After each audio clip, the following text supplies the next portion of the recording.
virtual housing commission meeting. And just a reminder, if you are not on the commission, please keep yourself muted. And we are going to kick it off with public comment on items not on the agenda. And we have one public commenter. Alex, who's the person who signed up for public comment? Can anyone hear me? Yep, Joe, we can hear you. For public comment tonight, we have Ramiro Arevalo. Great. Ramiro, you have 3 minutes. Thank you, board members. My name is Ramiro Arevalo, a lifelong Arlingtonian, graduate of Glen Carlin, now Campbell, Washington Lee, and currently a master's in public policy student at American University. I'm calling in I've been trying to get awareness of a situation here in the Arlington Mill area. I'm a homeowner representing also on behalf of my mom as next of kin of our 4.8 acres that we continually have been told by a developer who's really hostile and made people signed over their rights 4 years ago that they would be paid or be bought out at a certain price, $280,000 if you had a 2-bedroom, as the 4 acres would then be utilized for senior housing and also allowing certain homeowners here to stay over. For 4 years, this hasn't happened. I was a founding team member of the World Central Kitchen when my mom called me during COVID to inform me of this hostile developer. I moved back here to start my master's in public policy and then had breakfast with Takis on the morning of Friday, September 22nd, 2023. It'll be 2 years come this September. We met at Rappahannock Coffee near his house, and he informed me that he would provide me with some legal assistance or references that would help us with this process because it didn't seem right. But he also did kind of pat me on the back and said, well, if the seniors can't pay the difference to move into their new apartment that this developer is offering, then the county would come up with some sort of fund to pay for that, which was a little upsetting, but he did confirm that he would provide some legal kind of resources. He never did. I then followed up with the often referred to legal reference or assistance center on Columbia Pike, who then informed us and a few members here who have been waiting for payment that they don't deal with housing issues post 2020. So I'm here just raising awareness that this continues to happen. We show up to our community board meetings as homeowners every month. The next one will be this Thursday. And we have this developer or land broker, Mr. Greg Lucy, representing the developer Carl Williams, who is easily found via Google to have some outstanding debt in Maryland. And we're told that because of the banking crisis, they haven't been able to come up with the money. I have followed all steps within Virginia law to ask for the board's complaint form, which they have 10 days to then give me. And if they don't, I can move forward. But nothing has happened. I submitted another request last week for the complaint form. It'll be 10 days later this week. I can't stress enough how much damage and how many residents have been waiting for this so-called $280,000 buyout, which is now reaching 4 years since the paperwork I have found of our board president signing over the rights to this so-called developer. And at every meeting, I'm told that it's just continuing to happen and that they're in talks with the county. Thank you, Ramiro, for your public comment. I did have a follow-up question. So I assume is your mother, these are condos? We're homeowners of condos. There's 110 units total on these 4.8 acres, and I can give you the lot numbers for the county land record if needed. So I think the best bet would be to go with a attorney through, so the Virginia Bar Association has a website that you can go to and you can buy subject matter. It'll like give you an attorney that you can have. I think it's usually like a 30-minute conversation with, and they can see if they can help you and if they can work with you.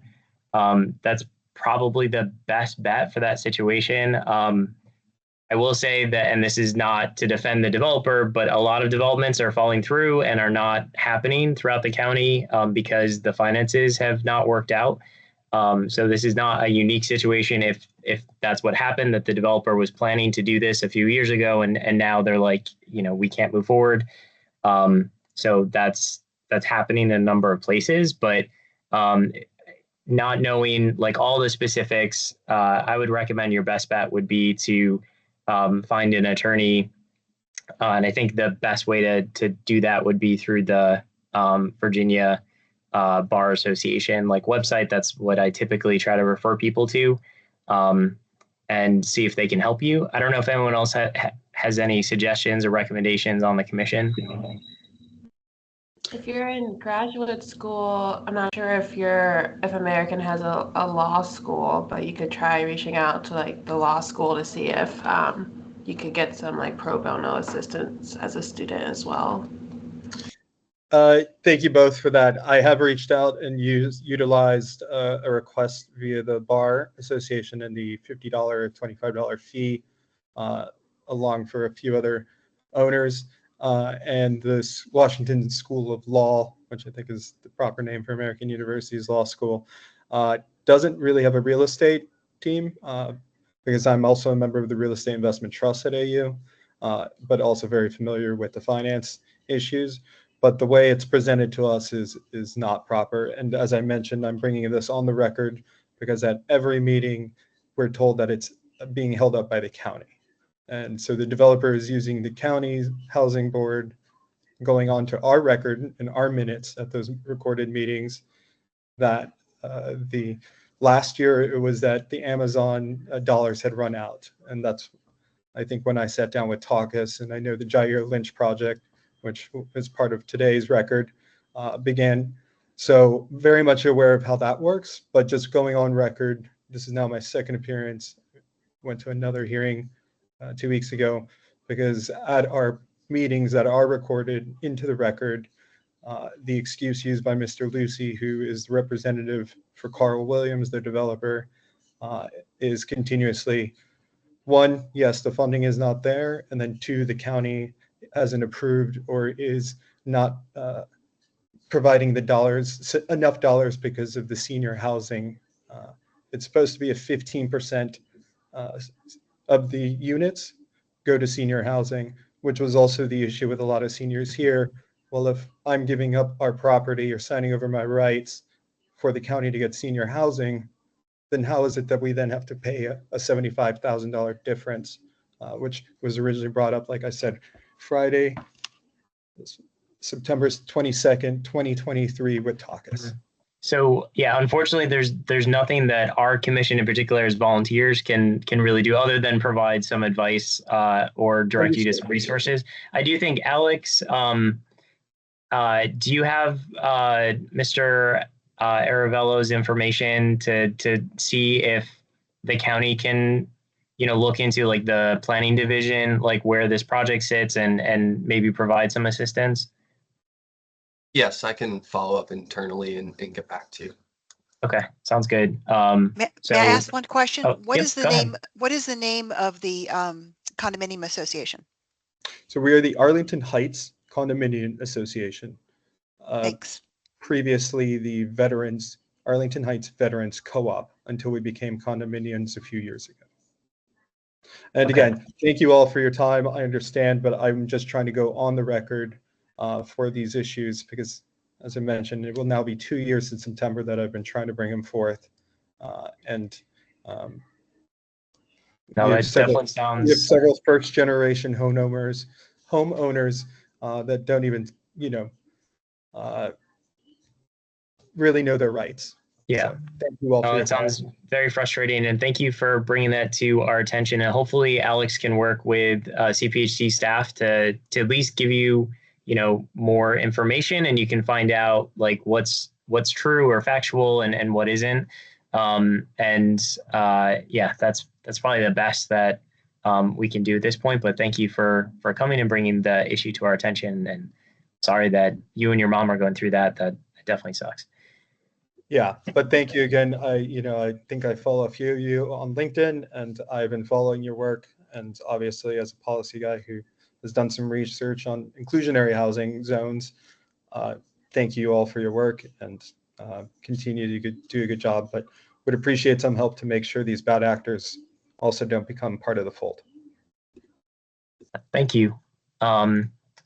Okay, the next item on the agenda is approval of our minutes from the last meeting. Does anyone have any specific changes to the minutes?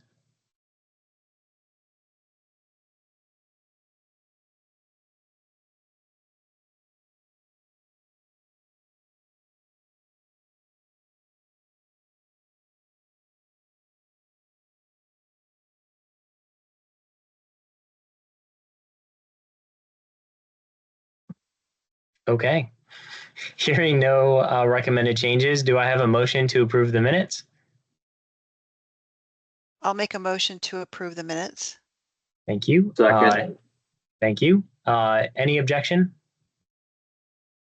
Hearing no objections, the minutes are approved unanimously. Thank you. So the next item on the agenda is discussion of the legislative, starting a legislative priority subcommittee, and also just having an open discussion about legislative priorities for the 2026 General Assembly session. So I know we already have two very robust subcommittees that are meeting and doing really hard and important work. But given that 2026 will have a new governor who is potentially more interested in housing solutions for our Commonwealth, I think this year our legislative priorities may have even more importance and weight than prior years, because there's the possibility of more things potentially happening in the General Assembly. I would like to form a temporary legislative priority subcommittee. Nikki's already agreed to chair that graciously. Thank you, Nikki. That would meet essentially like this month, July and August, and then provide recommendations similar to last year at our September meeting. So any thoughts from commissioners on having sort of a 3-month legislative priority subcommittee?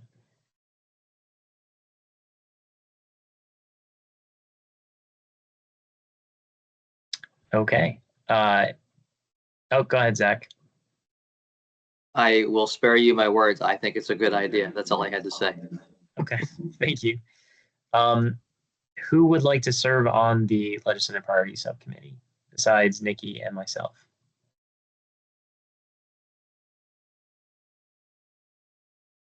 I'm happy to do so, but so much depends on when the meetings are scheduled. Yeah, exactly. So tentatively, I'm happy. I would love to, but just contingent on that. Sounds good.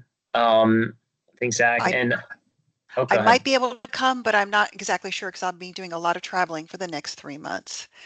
Okay. And then Elena, it looks like you are interested in joining as well. Yeah, please. Okay. And Elena, are you able to come on camera when you speak as well? Yeah, 1 second. Let me get in a better situation. Sounds good. And anyone else interested in serving on the subcommittee? Happy to join. Jason Schwartz, happy to join. Great. Thanks, Jason. Okay. And if other people, hey, Elena, if anyone else is interested in joining, please let us know, and, we can always add you in. But Nikki, if you can, send out a doodle or something to get that first one scheduled, and then we'll figure out, when makes the most sense to meet. But yeah, wanted to talk through and just kind of brainstorm some of the legislative priorities. So I sent out an email right as the meeting started to you all that has, there were supposed to be 2 documents. There were 3 documents, actually, including what I sent by mistake. But the one that says, legislative priorities full list 2024. Those are all of the sort of brainstorm legislative priorities that the subcommittee discussed at some point during last summer. And then I sent the final letter that we sent to the county board in September as well, when we narrowed it down to, I think it was 7 out of the, it's close to 30 or so, like 20 something legislative priorities. There's a significant one that I think is going to be on the list, and that's around the affordable housing ordinance. And there's obviously a separate process that's working on that right now through our other subcommittee. I have a couple others that, you know, I would like to see move forward, but, you know, happy to just open up discussion for, this is really focused on like, let's just get ideas down on paper, as opposed to let's try to narrow things down, or let's, you know, discuss the full merits of any particular idea. We just figured that it would be good exercise to have the full commission sort of say, here's what we think, and then the subcommittee can work on adding more, narrowing it down, you know, over the course of the next 3 months. Does anyone have particular items? And Joe, thanks for letting us know that your sound is not working. But if you do have items, you can add them to the chat, and one of us, I guess, can read them aloud so that they're in the record, if that works for you. Go ahead, Brian. Yeah, I'm just looking through our legislative items, and I wanted to know kind of like the group's thoughts about tackling the idea of some of these landlord companies being credibly accused of using, you know, algorithmic programs to do price fixing effectively, right? I know that Senator Saddam Salim, I think Delegate Carlson as well, did cognizance of a bill to address this. Didn't make it out of committee, but I think it'd be at least something worth considering as we're looking at different ways to try to increase housing affordability, especially in the rental market. I think we should add it if that's something that you think is worth considering.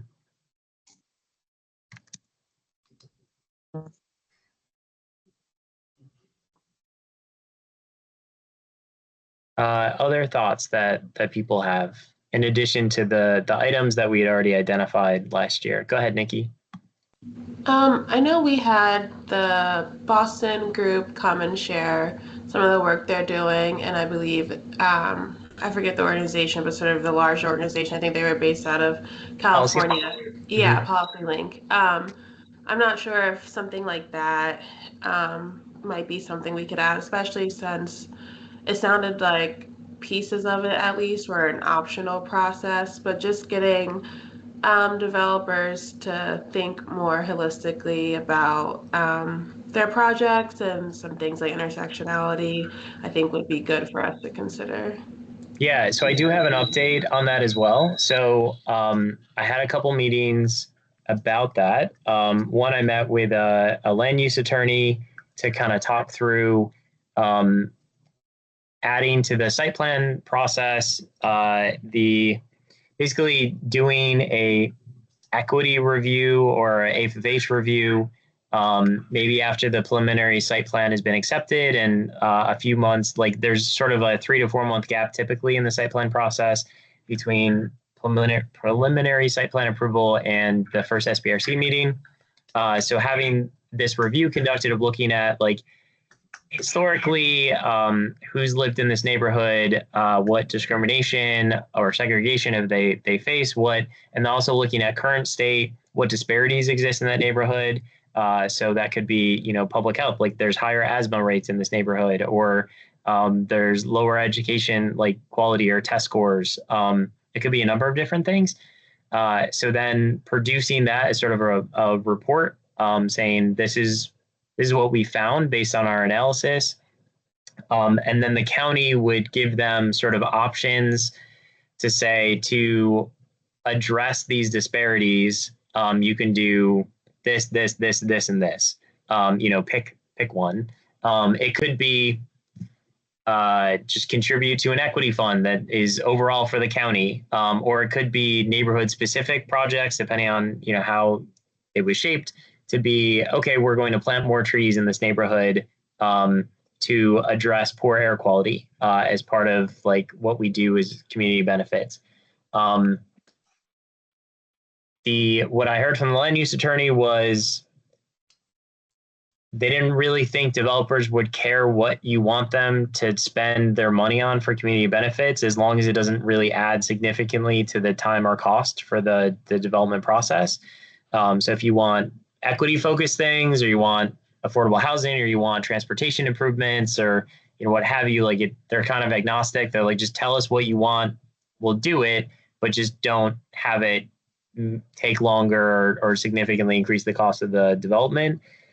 I met with Samia, Anthony, so head of CPHD, head of planning, and Venetia, head of the housing division, Maureen Coffey, and Cynthia Lychez Torres, the head of the race office. Trying to think if there was anyone else and then the chair of the planning commission, to talk through what Arlington County thought of this proposal. I think there was a lot of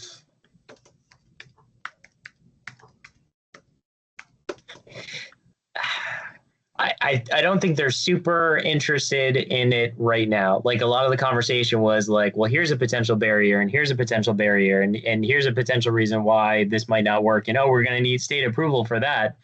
And I was like, well, can we ask for state approval then? And I said that my plan was to bring this to the Housing Commission as a potential legislative priority to get approval at the state level. And they provided some reasons why, the state, the General Assembly may not want to approve this for the following reasons. So at the end of the day, what it looks like they're going to try to do is add, as part of the voluntary statements that developers provide in their administrative plan for the site plan, an equity statement that they would provide. Basically, the developer would have to say how they think their development will contribute to the equity goals of the county. I don't think that's going to be impactful, but it is probably a step in the right direction, because currently developers don't have to think at all about equity, and this would at least sort of have them start thinking about it. I think it would be a good idea for us to include as a legislative priority, asking the General Assembly to specifically say, through the site plan process, the county is able to negotiate for community benefits that fall into this sort of, let's fix disparities. Whether or not the county board ends up selecting that, I think it's worthwhile to sort of ask for that authority. But we talked about other options, like, can they already do this through the bonus density process? And I think there was a lot of thinking that the county attorney's office probably would say conservatively no, but it's possible. So basically, there wasn't overwhelming enthusiasm to move forward with this. But I still think it's worth us continuing to push. And I've brought this up to different county staff and board members for a couple of years now, and floated it in different ways. So I think there's potential, but yeah, right now it wasn't. There wasn't a ton of excitement on the meeting to, move quickly ahead with something like this. Karen, and then Jason. So on the document that I'm reading on my phone, some of the things are in bold and some of them are not in bold. But I was specifically concerned. I think you're looking at the wrong document. If things are bold, there shouldn't be anything in bold in the one that says legislative priorities full list 2024. Sorry, I sent one that I thought I was only sending to you, Kellen. The ones in bold were the ones that we wound up recommending last year. Oh, okay. So I have a question about the one that is not in bold. Because as you know, if you have looked at the current big beautiful bill, there's rental assistance is slated to be eliminated completely.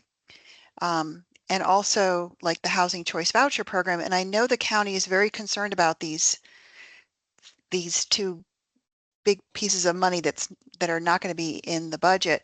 So is that something that we should be pushing for, or do you think the state is just going to come up with solutions on their own? Unfortunately, Karen, I feel like if the big beautiful bill passes, we'll have such a crisis in every state in the country about paying for anything. I mean, I don't see how we don't just have thousands of more homeless people with no food, no shelter, no medical care. If the administration does everything that they say they plan to do, and I don't think there's anything that states and localities can do to make up for the massive amounts of federal funding that would be cut. So I think it's tough. I mean, like, if that passes and Medicaid gets cut, is there going to be any funding for housing? Maybe not. I mean, you'd be looking at such giant budget holes in like every state's budget that it's a completely different ball game when we talk about like what states or localities are going to spend their money on. So yeah, I don't know how much it makes sense and is helpful for us to look at that, because same thing, like, you know, that bill says that states can't regulate AI for 10 years. So the thing that Brian had suggested probably would become, you know, illegal for Virginia to even pass. So that there's so many bad things in there that if we don't know what's actually going to pass, I just don't know that it's fruitful to go down that rabbit hole. Okay, I'm just very concerned. Yeah, I mean, I think everyone is at this point. Jason, did you still have a question or comment? Yeah, I can hear you, Joe. I know Jason had his hand up before you, though. Well, I want to. Yeah, just a quick. Wait, Joe, do you want to respond to the Yeah, I want to make some corrections here. You know, between Trump and Elon, they got their own problems, so I don't want misinformation. The big beautiful bill has nothing to do with the voucher program. The emotionalism of Medicaid and all that other stuff I don't want to deal with. The HUD budget, which is out there, and the budget is aspirational, Karen, as you well know in your job. What they do with vouchers, they slash it, but then make it a state block grant. I actually think that's a good thing, and I've been working with a company that have briefed some people that I'd like to bring in this company to brief us because it would make the administration of the vouchers extremely worthwhile for both the landlord and the tenant, et cetera. So, but you know, the Trump budget has, I think, a 40% slash for vouchers nationally, and they block grant it to the states, and then the states, you know, to the localities. I think with that, we should concentrate on our legislative priorities with our own state, you know, depending on who wins. So I think we should focus on that. And then the other thing I was going to mention, because of one of the Katie's subcommittee, I'm dealing with the Civic Federation, and we're going to have a meeting with their housing subcommittee next week on our engagement proposal. And they sent me a housing proposal that they're working on, a home ownership program based on New York State, New York City, which I have not looked at. And I just put in the chat a very innovative program that Atlanta's doing with CLTs, and I don't know if it needs legislation. I'm just raising these things because one of the things I do in my life with my 50 years of experience, I just comb what's being out there and look at models that work.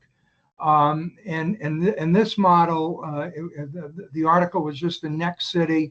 It seems pretty good, and you can see the link there. But we may want to look at stuff like that to put in our legislative proposals, because these are independent, no matter who wins the governorship. These are things that are actually working. So that was my 2 cents. And Thanks, Joe. Some of you may be sorry that my sound's working. Just a reminder, though, that we're technically not supposed to use the chat for anything other than technical issues. But Joe, can you also send that link to the commission by email? Sure, I'll do it right now. Thank you. Jason, did you still have a comment or a question? Yeah, I think just a comment. In terms of legislative, I think just the context of our statewide budget and economic situation is going to be top of mind. I think getting sort of any bill that does not increase capital investment, increase, economic, increase, tax base or economy, bills that seem as, taxing certain things, or, that may be a hard sell when, the state is, we don't know what the job situation, is going to be like, and other tax, revenue, visitorship and things. So I think that certain legislation that, maybe not, doing like, such as like transport taxes or other sort of things, or different bills that give certain localities certain, things that don't like support business in general and economy, I think could be very difficult, because again, regardless of who's in power, just based on economic situation. So I think that's just something to keep in mind. Understood. Yeah, and I do think, just for the discussion today, I don't want people to, if you think you have a good idea, to not say it because you're like, I don't know that that'll pass. Say it. We're just going to take down, this brainstorming session. So the subcommittee is going to meet, and we're going to talk about, over the course of 3 months, what we think should go in the final package. But I'd rather have the good idea written down so that we can come back to it next year, or, the economy will change every year. And the political situation will change. So I'd rather have people just say, here's an idea, we'll note it, we can discuss it, and then figure out as we get to September what we think really should be what we ask the county board for. But, definitely understand where you're coming from, Jason. Elena? Going back to the statement that you're talking about for developers to provide in kind, is the way that I've seen it written for contracts, or community betterments is the way that I've also seen it handled, where it's not, the pushback isn't going to come from the contractor, for the developer. I guess if you could provide a little bit more details on any specificities that the county board or the county team was providing as why we wouldn't do this. It's pretty, I would say, industry standards when you do big developments, that you do community improvements or community betterments. That's the way that I've always seen it. In addition, like, you can do, anything from like playgrounds to other things within the community. I don't think that's a stretch, nor is it, I would say, something that would be new to industry people that are doing development in other places. It's pretty consistent. So if you could provide any specificity that they provided you, any real like pushback that, we could probably look into, I'd be interested in seeing that. As from my understanding, it's something that's pretty common and done pretty consistently. Yeah, I don't want to try to speak for the multitude of people who were involved in the meeting, and I appreciated that they took the time to have that discussion with me about, the proposal. In general, I would say I think the vibe of the meeting was, when you are meeting with someone about an idea and they're also enthused about that idea, and so they're looking for ways to make it work. That was not the vibe of this meeting. The vibe of this meeting was, you have presented this proposal, and let me think about all the ways that this might not work, or the barriers that we will encounter. And that's, I've been that person in many meetings as well, so I get it.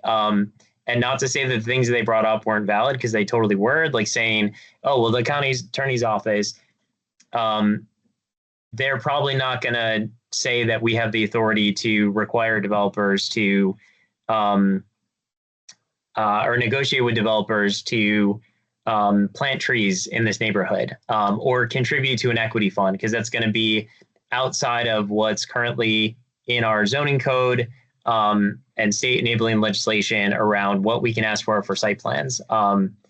And they have a more narrow view of, like, when they say you can ask for things that contribute to county priorities, they're like, well, the county attorney's office is probably going to interpret that as just things that are in the area or sector plans, not things outside of it. Because someone had asked, well, aren't our equity goals and like Destination 2027 goals, aren't those county priorities? And same thing, like, well, there may be some developers that push back from this. And if so, then we would need to go to Richmond to get this authority. And here's 5 reasons why the legislature may not want to give us this authority. So it was that kind of discussion. And I think, the idea around, we hear what you're saying about equity and how important it is. And that's why the idea was floated around having the equity statement, which again, I think is like a baby step in the direction that, I think we should be headed as a community.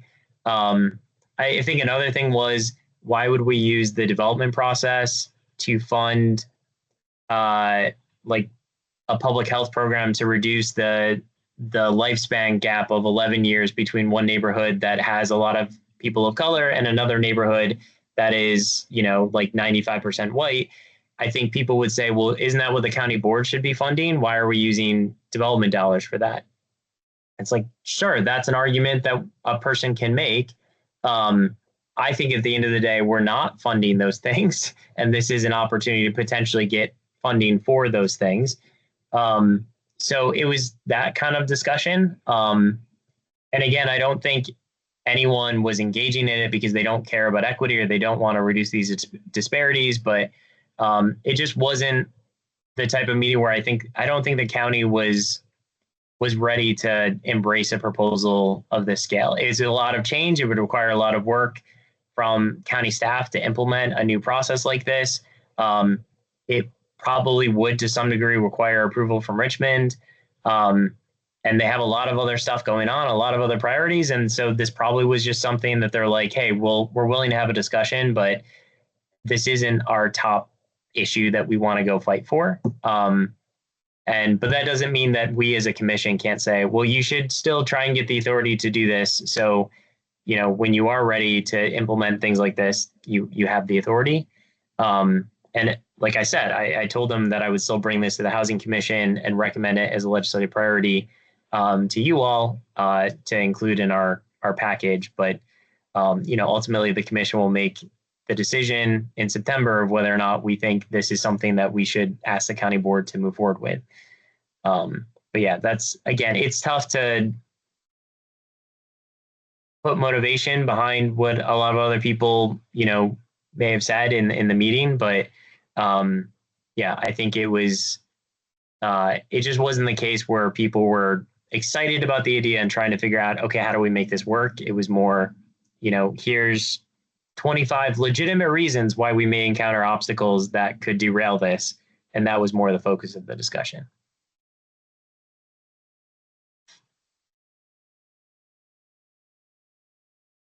And that this sidebar conversation will likely be an Arl Now story written about all the back and forth, and nothing else we talk about will matter or be important. Go ahead, Zach. Thank you. That was very good soliloquy, by the way. I'm just going back and looking at the recommendations we put forth last year, and when I look through them, I think I still agree that all or most of these are important priorities. I know the Affordable Housing Subcommittee has been looking or scrutinizing how to allow localities to increase AHIP contributions.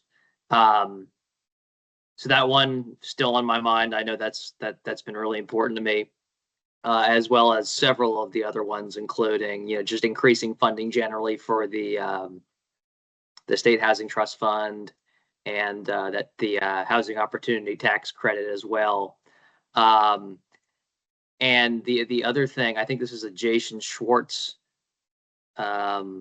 special, is the single stair zoning. I know we kind of postponed that and pushed that another year, but that is one that I've continued to read about and really like, and so I'd love to throw that into the discussion. Thank you. Just, oh yeah, go ahead, sorry, Jason. Yeah, just update on the single stair. I think that I think it's being worked on at the. I'm not saying we can include it. I think it could be a good idea to include it on our package.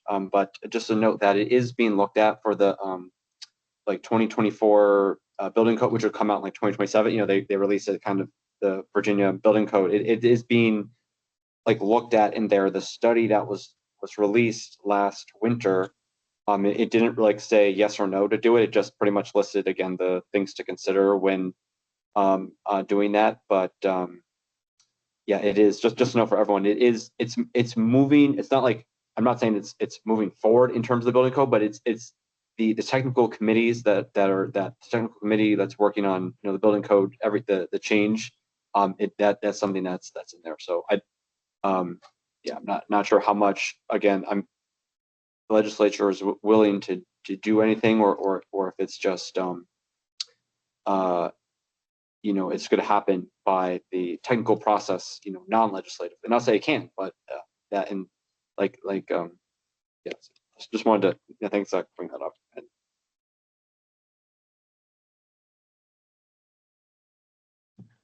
Sorry, I was muted. Thanks for that, Jason. I do want to also mention, I don't know if people followed the meeting that the county had, I think with the Virginia General Assembly delegation. One of the things that surprised me from that was how much evictions have gone up. So I think we're seeing 300 to 400 a month now in the county, which I was trying to find data, because this is something that when I was chairing the Tenant Landlord Commission prior to COVID, we looked heavily into evictions and how we could reduce the amount of evictions that are happening in the county. And I think, as we heard from the budget discussions, the county is sort of feeling like they're tapped out. Like they've been providing millions of dollars to reduce evictions, and they could provide $100 million to reduce evictions, and the need would still be there, and that the county can only keep providing a high level of funding for that for so long. And that also they, I guess, have evidence that people are moving to Arlington specifically because they know that we have this eviction prevention money.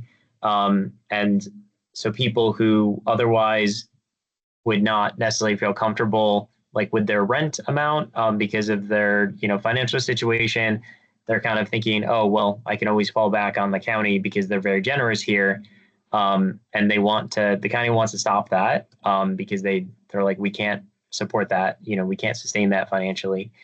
So it's kind of heartbreaking to see what's happening and how our social services kind of countywide are being like overtaxed.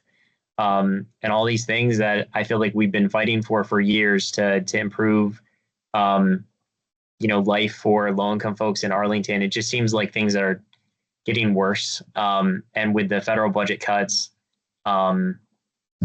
it will get worse more. And we will just have less money overall to help with any of these things. So I don't know if there's anything around eviction prevention. I mean, we can say like ask the state to provide $100 million for eviction prevention. But yeah, I don't know if people have thoughts around that specifically, because that is an issue that seems to be getting worse.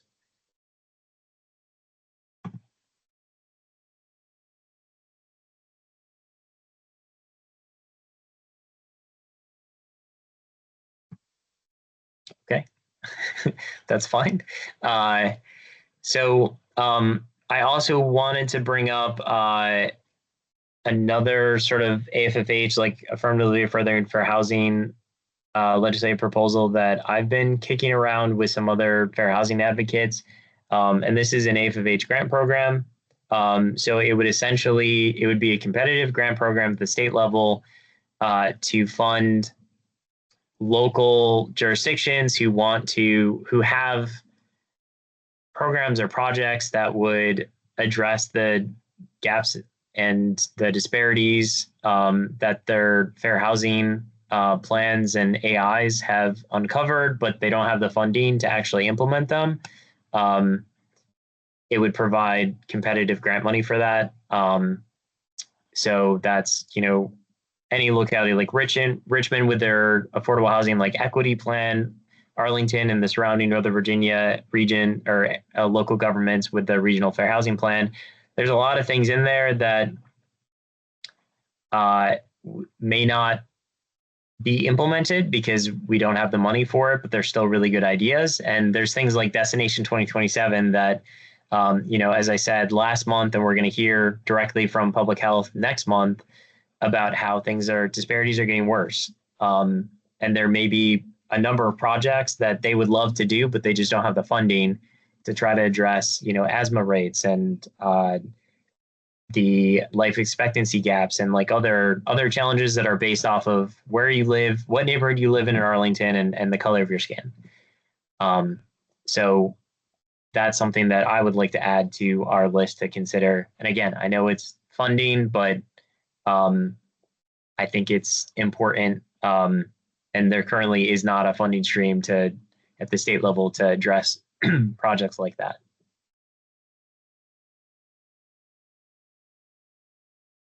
Sorry, just to go back to the, sorry.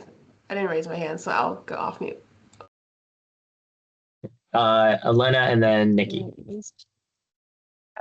Just to understand, Helen, for the fair housing, are you suggesting that the funding be used for projects that are already in a pipeline or already kind of nominated, or are you suggesting that the funding kind of have like a proposal for the funding and then the funding set up a program for these programs to then be evaluated and prioritized? I just couldn't understand where in that phasing you were suggesting that the funding be provided for. Yeah, it would be localities would submit proposals to the state for here's how we want to spend the money. But the part of the rationale for it is that a number of localities already have these plans with a bunch of potential projects that they would like to do, but they don't have funding to do.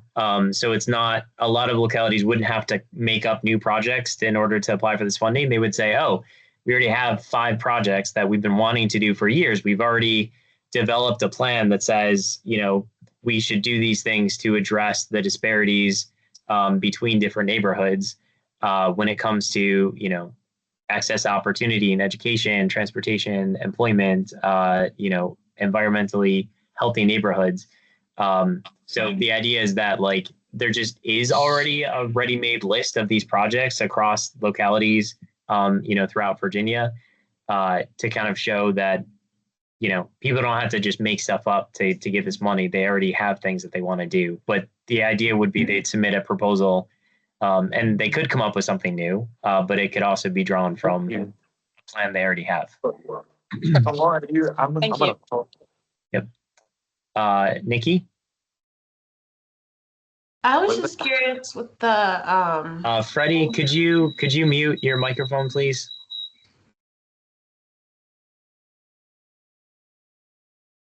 Okay, sorry. Go ahead, Nikki. Sorry, I was just curious. You mentioned that people are moving to Arlington specifically for the eviction prevention program. Was that said in a negative way or a positive way? I was just curious. I might have missed it. A negative way. Oh, okay. Helen, wasn't that for rental assistance, not eviction prevention? Oh, they said for eviction prevention. I heard it as rental assistance. I mean, the rental assistance is not is not a bad thing. Like, you know, that's just part of living in Arlington. Everyone qualifies for that. But I guess they're looking at the eviction prevention as a negative because they're saying that people are moving to Arlington who can't afford to live in Arlington, and saying it's okay because we'll just, if we get into a bad place financially, we'll get eviction prevention assistance and we'll be able to, you know, avoid eviction. But that is what, I don't know. DHS was able to collect this information somehow. I'm not sure exactly how they got this evidence, but that's what I'm hearing from the board and from staff, is that low-income folks are specifically moving to Arlington because they know that Arlington has a more generous eviction prevention program. And they want to stop people from moving here specifically for that reason, because they, you know, don't want to exhaust the fund. But they were talking about like having a 6-month period when you moved here before you can qualify for rental assistance. Is that the same thing for the It's eviction? not rental. That's for eviction prevention assistance. It's not rental assistance. Okay. Yeah. So that is to prevent people from moving here and then like, oh, I couldn't make second month's rent, so let me apply for eviction prevention assistance. And then they apply 2 months later because they, you know, so yeah, that 6 months change was not for rental assistance. That was not for housing grants. That was for eviction prevention assistance. I guess to follow up with that, Kellen, I mean, I understand it, the county board has again taken already a policy stance, which is the 6 month. Are you saying that there's an additional policies that they're proposing, or additional, you know, I would say requirements that you have heard of that would go beyond the 6 month requirement? Or No, this just is yeah, just they cut the budget. I mean, the budget's been going down for the last what 4 years for eviction prevention assistance, and then they just this year they adopted the new policy that says you can't apply for eviction prevention assistance unless you've lived in the county for 6 months. But yeah, I don't know of any other, you know, policies that they're planning to put in place to restrict eligibility for that. all right. Thank you. Other legislative priority suggestions?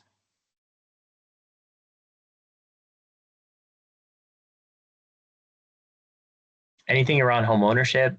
I know the county's home ownership, like the new programs that they wanted to do, the 4 new programs that they recommended last year, a lot of them were tied to, I think it was the Pro Grant for HUD, which I don't believe HUD is planning to make anymore. So that was what, $20 million or something that the county was hoping to get. And without that funding, my understanding from staff was those programs aren't happening. So they could make tweaks to, you know, the changes to the existing programs. But as far as the new things that I think would probably be most consequential in increasing attainable homeownership are unlikely to happen unless the county is able to find some new funding source. So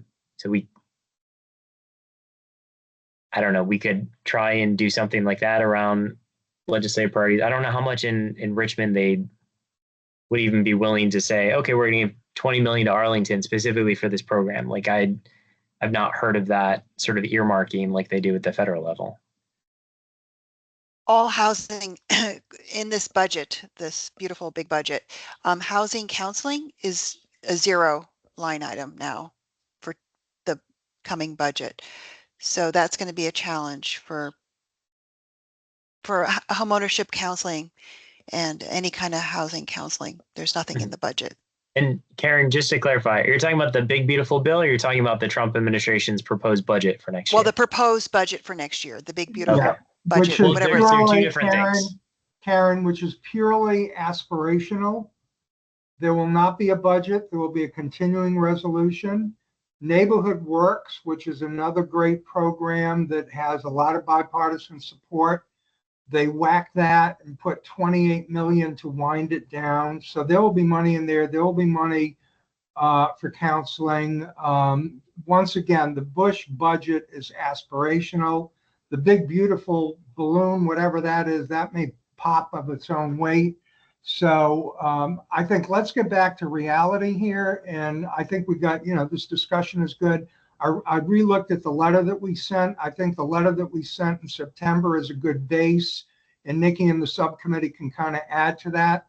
I would strongly recommend that we look at, and I sent to Alex and Kellen what the Civic Federation is looking at, their housing subcommittee, which Alice Hogan is on, and Bodina, whatever. They're looking at this program that is in New York City, and that is a home ownership program.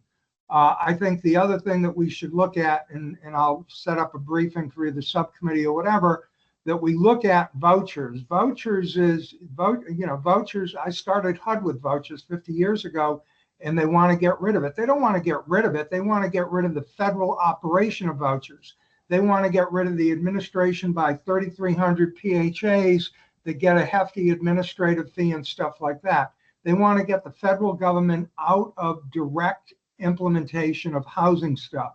So I think it's actually a good thing if they do a state program and send it to the state, and then the state, and that's where the state would have to deal with us communities to actually administer the stuff. So I think it would get to the people actually faster.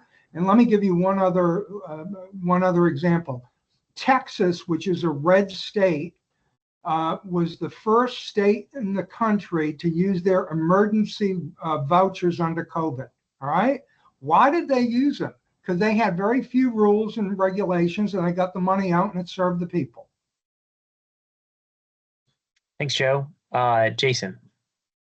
Yeah, one note about home ownership. I think it could be useful looking at condo liability insurance reform. I think that with the way that how there's different statutes on limitations on like being able to sue, like bills that can make it easier or for to solve disputes with condo development. I know that's a big barrier. People don't want to build a condo because number one, our interest rates are very high, and it's harder for people to afford a similarly a condo versus rent that same unit based on interest rates and costs.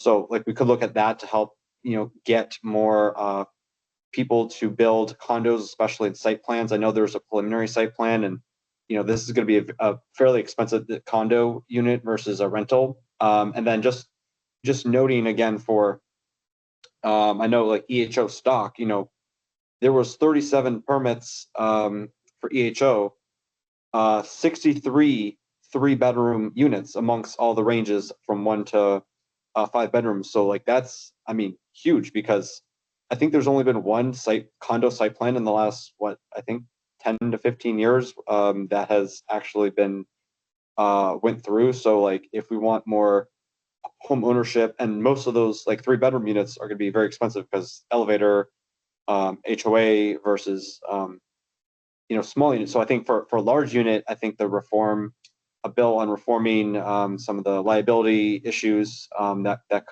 that's causing builders to build rental, tip the scales for rental, and then again, perhaps even looking at different enabling legislations to, I know there's still the ongoing lawsuit, but to perhaps clear up, or incentivize how we can, do these home ownership programs for, these, 2 or 3 bedroom, 1,000 square feet, low rise, EHO essentially units, because those are feasible to subsidize. Because when you try to subsidize again a high rise, it's very difficult because of the laws on.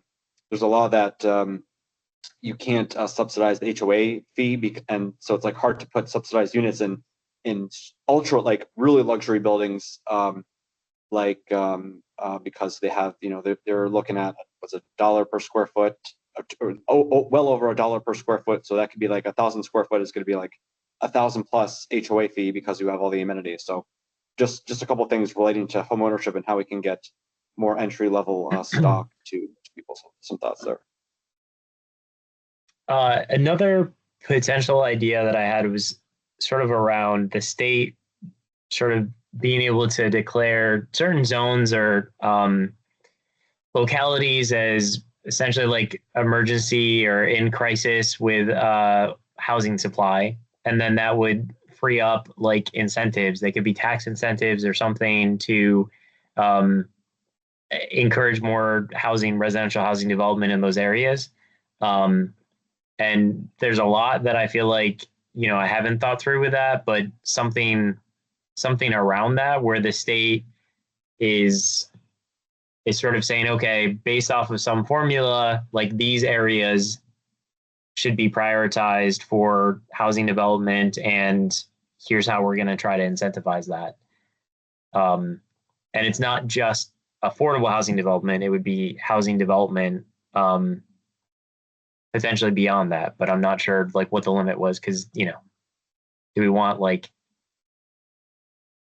50 new Turnberry towers? Like maybe not, but yeah. So I don't know. And does anyone have thoughts on that? Or we can just push it to the subcommittee to figure out.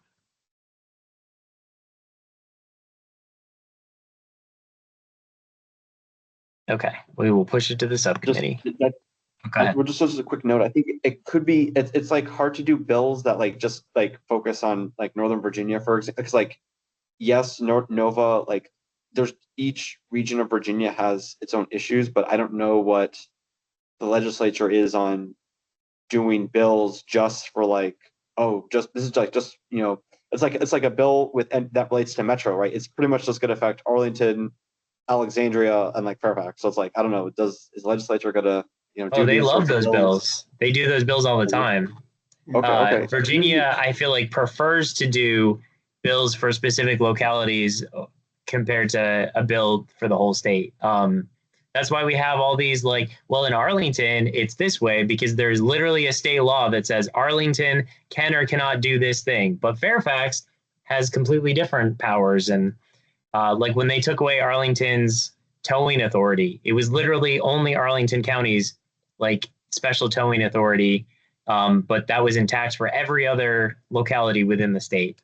So yeah, Virginia has a long and robust history of saying, we're going to do very targeted bills for specific localities. Go ahead, Joe. Right. Yeah, and Kellen, you're right. And if the federal workforce thing comes out, I sat in on that Arlington County State Legislature thing. It was very good. The numbers, I forget what the numbers were. They said something about 83,000 federal workers in our area. In Northern Virginia, we provide 40% of the economic power for the state. So if the federal workforce thing does have a significant impact in our area, legislation that Kellen was talking about of special whatever to give special housing assistance or whatever to Northern Virginia may make some sense, especially if you have a change in election. Or you could even structure it. Oh, go ahead. No, I was just gonna say. I mean, it's not just northern. It's not just the population centers that need it. I mean, if you go to Roanoke or Blacksburg, I mean, they'll tell you they need housing. So I'm sure you could structure it in a way that includes those localities. But I was looking at the impact of the federal thing, just like we had base closure here. Norfolk didn't have base closure. Well, they may have had base closure. Was someone else going to say something? I feel like I heard someone start to talk. I was just going to say that Virginia Housing is doing a lot right now to try to increase homeownership as far as they can do with some great programs for borrowers. So, and there's some great reports out there. So I kind of want to leave it to them to increase the homeownership since they're the experts and they are doing it statewide.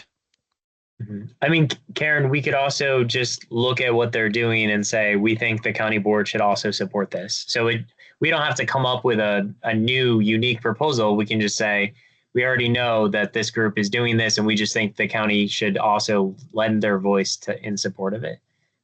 So definitely those are not, we don't want to stay away from that. And we're not trying to just come up with our own ideas. I mean, if we have unique, great ideas, that's awesome. But we can also just say, oh, we already know that so-and-so is doing this.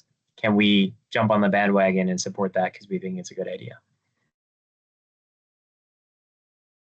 Any other thoughts on potential legislative priorities?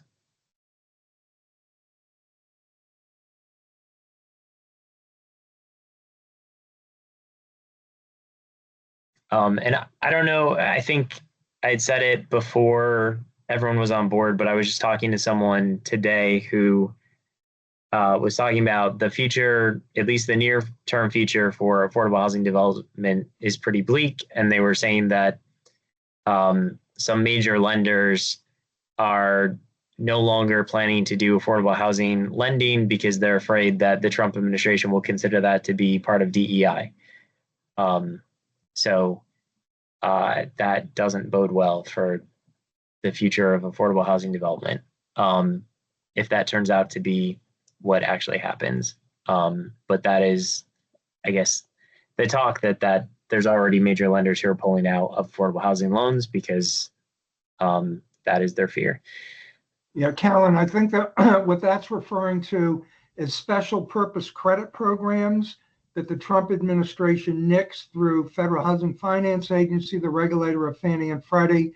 And that goes back to the perception of loose credit in the 2008 housing recession, where we're giving credit to people that don't deserve it. So that, I think that's what they're talking about. No, this was broader. This was they said like specifically like Bank of America was no longer going to provide any affordable housing loans because they didn't want the Trump administration to come after them. Yeah. So I hope that doesn't end up happening. But it is a dark time that we're living through. Other ideas, suggestions, especially around supply, anything around tenant rights. I know we have a list of things from last year, but anything, new or that we did not consider last year?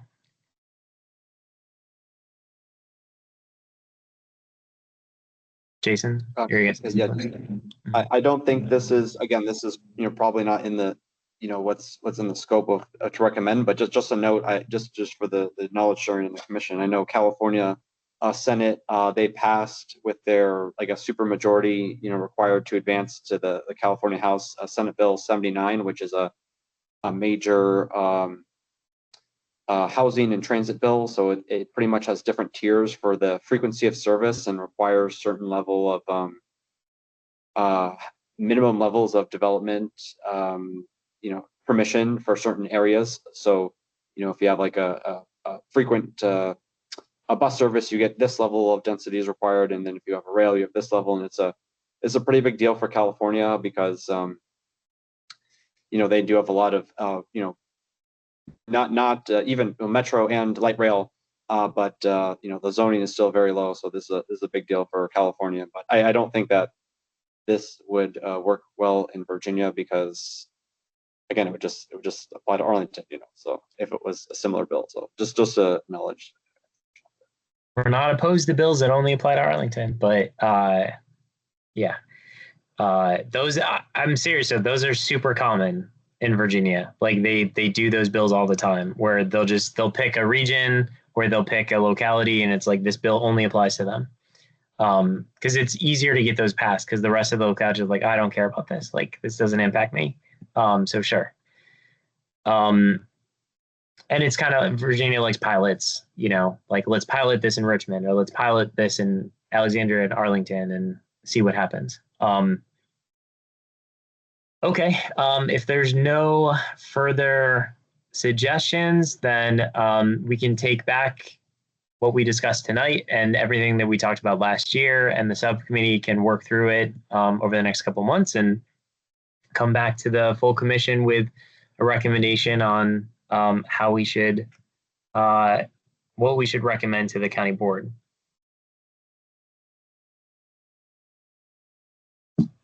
Cool. So next, I think we just have our committee and liaison reports.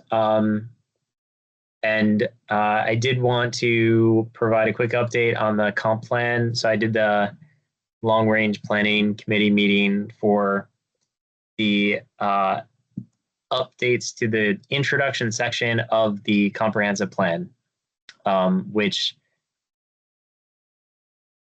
my first question was, why does this matter? What actual impact will this have on Arlington to update this introduction?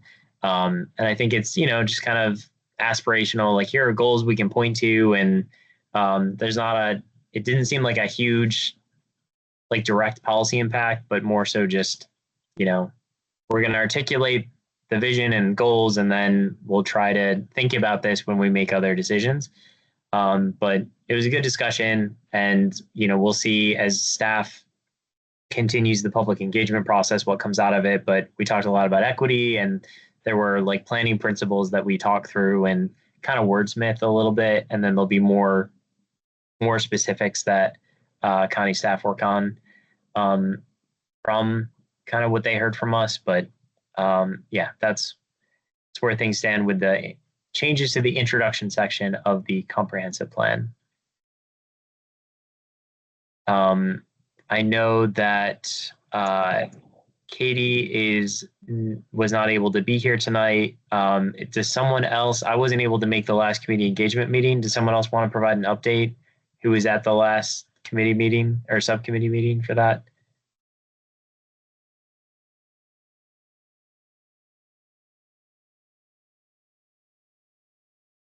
If not, I can try to say what I know from like her email and just conversations with Katie. So I think we are collecting. We're going to be doing focus groups with AHC, with True Ground. I think we're meeting with CivFed. We're meeting with different like specific neighborhood civic associations. We've been doing some like tabling, and there's a survey that we've been having people provide responses to. And so just collecting information about community engagement. I think at the last meeting, we heard from county staff about what they were already doing when it comes to community engagement. I still need to go back and watch the recording, but I heard that, that was helpful.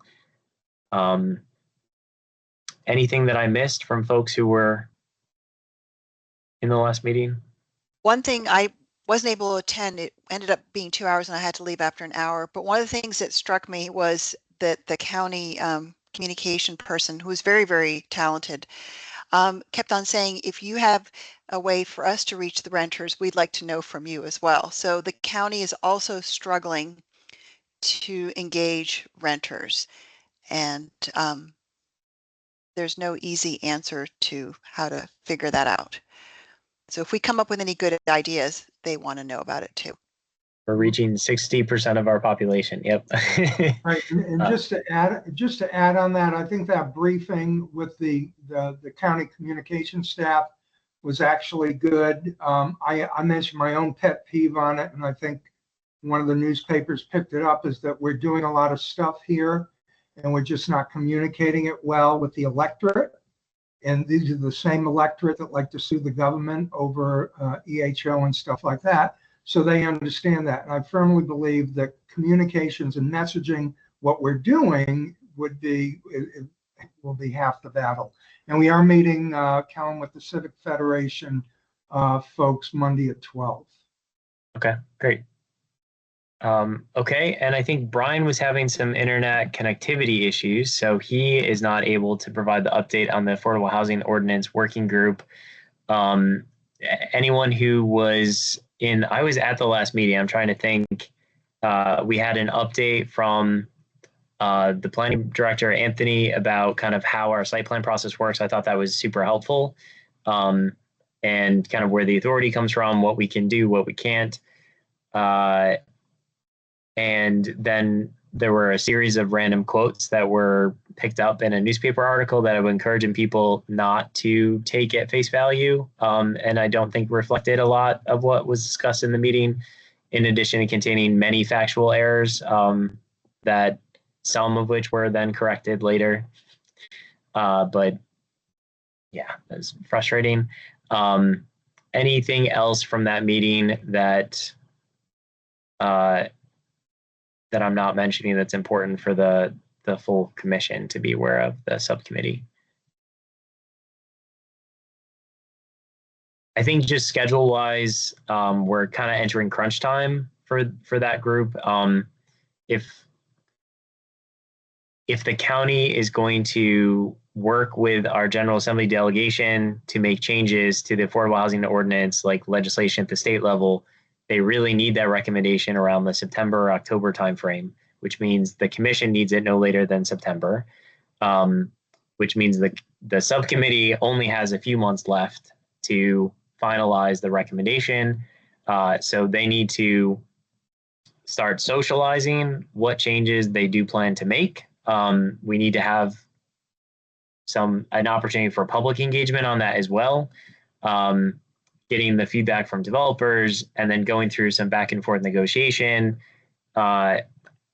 getting a sense of what county board members are comfortable with or not comfortable with, so that we can have a somewhat final recommendation coming to the full commission by September. So there's a lot that has to happen in the next couple of months for us to meet the timetable of being able to have the county board pushing a legislative change for the 2026 General Assembly session.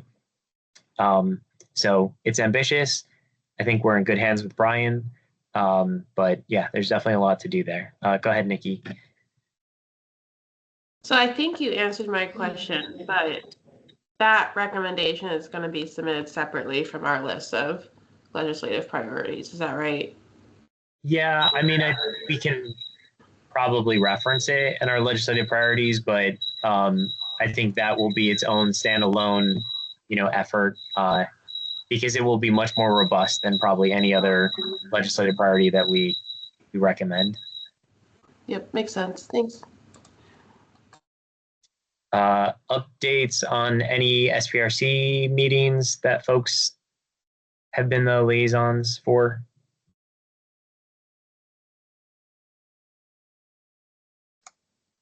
Hi, Kellen. I can share my screen with the list on it, and I also have 2 staff development updates on Barcroft. Okay. Did I skip? I think I skipped the development updates. Apologies for that. Yep, no problem. We can roll them in right now.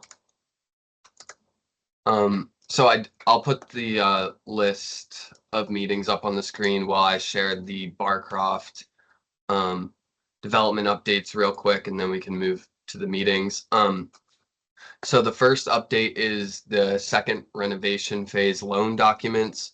So the county loan documents for the second renovation phase, which is anticipated to close on financing this summer, is anticipated to go to the county board at the June meeting. It'll be a reallocation of $7.7 million of a portion of that original $150 million county acquisition fund loan, and it will be supporting 73 units at Barcroft. The financing includes county and Amazon loans, a senior mortgage from Citibank, 4% LIHTC equity, a deferred developer fee, and the Virginia State Historic Tax Credits. The renovation will include 4 new Type A units, and the tenant relocation plan was approved by the TLC, and residents have been informed, and that is anticipated for construction to begin later this summer. So that is the first update on Barcroft. There is also another update, and that is on the use permit side. So at the June meeting as well, the county board will consider the 5th and the 6th neighborhoods form-based code use permits for preservation and renovations of the Barcroft apartments. The 5th use permit includes buildings number 41 and then 44 through 46, located within section 6 and 7 of the overall apartment complex. That is 223 of the property's overall 1335 unit total. And that they're contained within 4 3-story garden apartment buildings. The applicant proposes to incorporate 3 Type A accessible units, as well as adding additional family size units by reconfiguring the existing layouts and maintenance areas.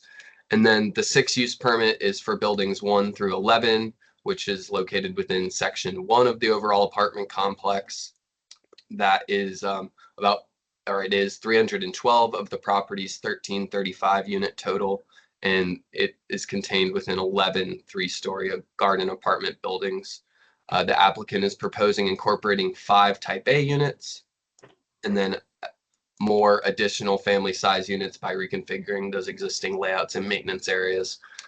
All newly created or reconfigured bedrooms will meet the Virginia statewide building code and the Virginia maintenance code for occupancy for at least 2 people. The units in these phases will average up to 60% AMI upon renovation completion. It is anticipated that this phase will include 30% AMI units as part of the overall financing mix. And then no concerns have been raised by the community at this point. Both proposals have been reviewed by the Design Review Committee, the Historical Affairs and Landmark Review Board, the Form-Based Code Advisory Working Group, and the Planning Commission, where after brief discussion, the Planning Commission recommended unanimous approval of the use permits. So staff is recommending approval of the use permits at the June County Board meeting. So those are the updates on Barcroft Apartments. If there's any questions on any of that, I'm happy to answer those or pass those questions along. And then over to the meetings. So there was only one meeting in between because May 1 was actually also a Housing Commission meeting. So it was only River House, but I don't see Anika on call this evening. And then the next one is June 9th, and Joe is signed up as the rep for the Inn of Roslyn SPRC. Right. Yeah, I can give a quick update on One Roslyn, and I just sent a letter. I just copied you all on a letter that I sent as the president of the Civic Association on that project. We have a little bit of a controversy, and it's basically over transportation and Gateway Park. The North Highland Civic Association wants to retain the pedestrian bridge over the east side of Langston Boulevard that would be going into the new old Gateway Plaza, the new One Roslyn development, which is 3 high-rise towers, 2 rental and 1 high-end, 1 condominium. So they are building condominiums, but they're going to be high-end. And the controversy is over the bridge. Gateway Park, we fought, the county allocated money. We got additional money when the community benefit from the JBG CoStar building observation deck. The people put in $14 million to the park. So we that live in Roslyn are very anxious for the park to be done within a 2-year period rather than a 9-year period. So if the North Highland Civic Association prevails with retaining the pedestrian bridge, that would really delay the development of the park, make the park the bridge would have to be ADA compliant, raise cost, and design-wise, it would really obliterate the looking of the park. We're very concerned over the transportation, and we have full confidence that between the county and the state, they will design the intersections that they will provide safety for the pedestrians. So that's what's happening there. Thanks, Joe. Alex, do you have any updates? So Alex and I had talked about, per our last Housing Commission meeting, changing with the Housing Commission.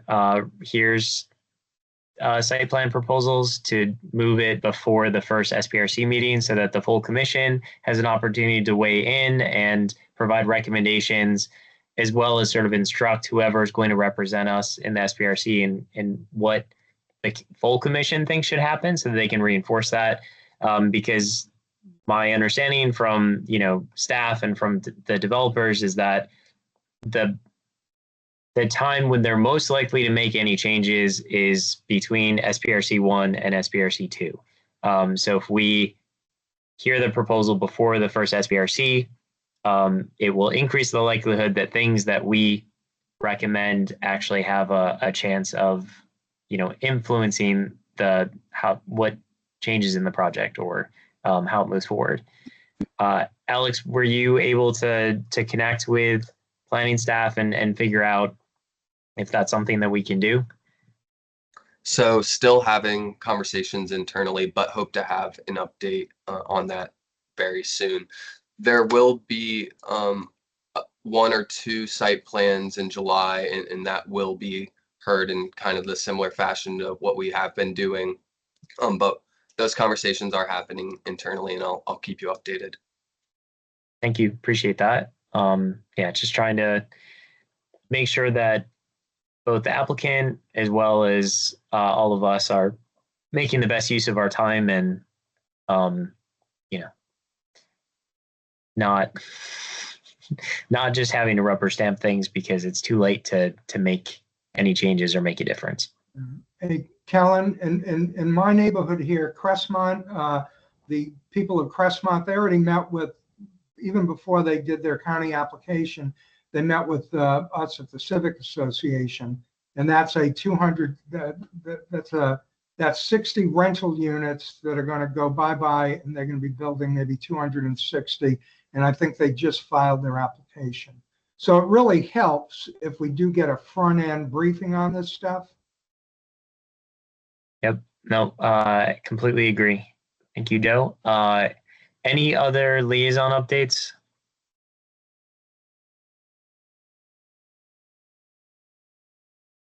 Anything has SITSAC talked about?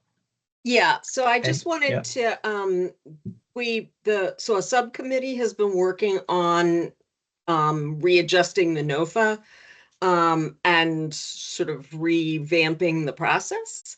And so that was completed, and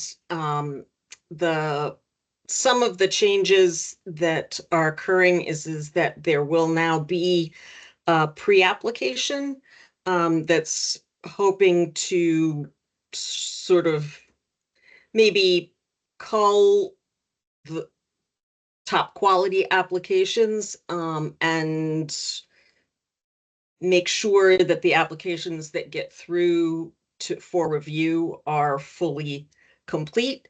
We've already also sort of simplified, hopefully, simplified the NOFA a little bit and are streamlining the questions.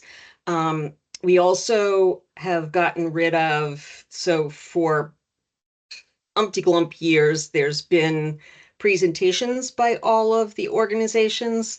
That is no longer going to be the case. And so that is being done away with. And there's an opportunity for additional artifacts to be attached to the application to enhance sort of the personal stories of the programs that are applying, but no presentations. And there's a mandatory workshop for any applicants that are applying. And that will be in July. The pre-applications are due in the middle of August, and the full applications are going to be due in September. So we're hoping that those are sort of the key highlights. And we're hoping that the applicants find the process to be easier and faster and less arduous. And we're hoping that it increases the quality of the applications and, and the programs that are applying, and that it makes it a little bit better so that, because as I mentioned before, in the last round, there were a lot more that didn't get funded than was traditionally the case. And so we're hoping that that is less the case because of folks appreciating what will and will not be as readily scored in the process. So hopefully it'll be positive for all involved. For that update. Any other liaison updates? Oh, the other thing that I will mention too is that the good news is that in terms of their 2025 funding, they got a small shave off of their home funding, but the county got a small shave off their home funding, but came in a little ahead on the CDBG funding. So overall, between all of it, community development is being funded about at the same level for this year. Next year, obviously, is all a big question mark, but at least for this year, we're in a good, same place so far. Thank you. Okay, if there's no other updates, then I think the meeting is adjourned. Thank you all and happy Pride Month. Thank you. You too. Thanks. Happy Pride. Have a good month Yeah, or well, night. Bye, everyone. Thank you.